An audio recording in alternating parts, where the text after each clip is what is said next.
സൂര്യപുത്രൻ എന്ന ചിത്രത്തിൽ K J Yesudas ആലപിച്ച ഗാനവുമായാണ് ജഗത്തിന് പഞ്ചവർണ്ണ കുളിരിൽ ഒരു പഞ്ചുണ്ടായിരുന്നു. നല്ല പഞ്ചായിരുന്നു, രസമുണ്ടായിരുന്നു. സർഗം എന്ന ചിത്രത്തിലെ ഗാനവുമായാണ് മൈഥിലിക്കുട്ടി.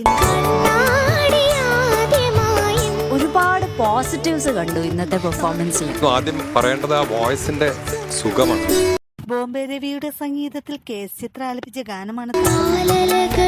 നമ്മുടെ മൈഥിലിക്കുട്ടിയുടെ ഓരോ വേർഷൻ പുതുതായിട്ട് വരുന്നുണ്ട്. ഇത് വേർഷൻ 5.0 ആണ്. സ്വപ്നം എന്ന ചിത്രത്തിൽ വാണി ജയറാം ആലപിച്ച ഗാനവുമായാണ് അനുഷ്ക എന്ന്. Oh, she's got a wonderful vocals. ഒരു ഡ്രീം കം ട്രൂ ആയിട്ട് പാടും.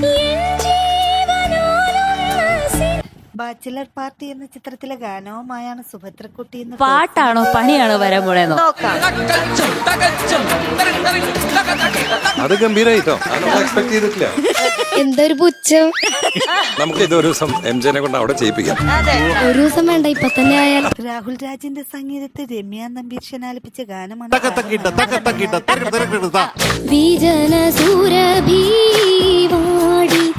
ഇന്നത്തെ പെർഫോമൻസ് എനിക്ക് സംഭവ ബഹുലമായിട്ട് തോന്നി. പ്രജ എന്ന ചിത്രത്തിലെ ഗാനമാണ് ഡുയട്രോണിലെ എസ്തറും റയാൻ കുട്ടി. You are a very good singer. M G രാധാകൃഷ്ണന്റെ സംഗീതത്തിൽ എം ജി ശ്രീകുമാറും സുജാത മോഹനും ചേർന്നാലപിച്ച ഗാനമാണ് താരം മനോഹർ. ഈ ശബ്ദത്തിന് വലിയ ആരാധകനായിട്ട് ഞാൻ മാറിക്കൊണ്ടിരിക്കുകയാണ് കേട്ടോ. കിടിലൻ പെർഫോമൻസ് ആയിരുന്നു രണ്ടുപേരും.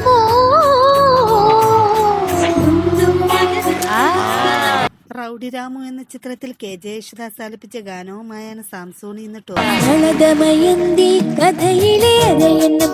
നല്ല കോൺഫിഡൻസ് എനിക്ക് ഫീൽ ചെയ്തു കേട്ടോ. ദുബായ് എന്ന ചിത്രത്തിലെ ഒരു മനോഹര ഗാനവുമായാണ് ദിയാക്കുട്ടി എന്ന്.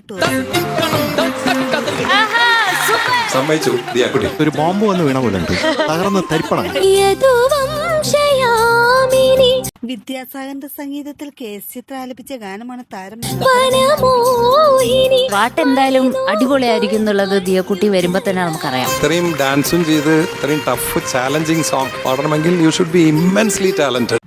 താരങ്ങളുടെ മനോഹര ആലാപനങ്ങളും ഈ മനോഹര പ്രകടനങ്ങളും കാണാൻ നമുക്ക് 100 on 100 plus 3 stars today.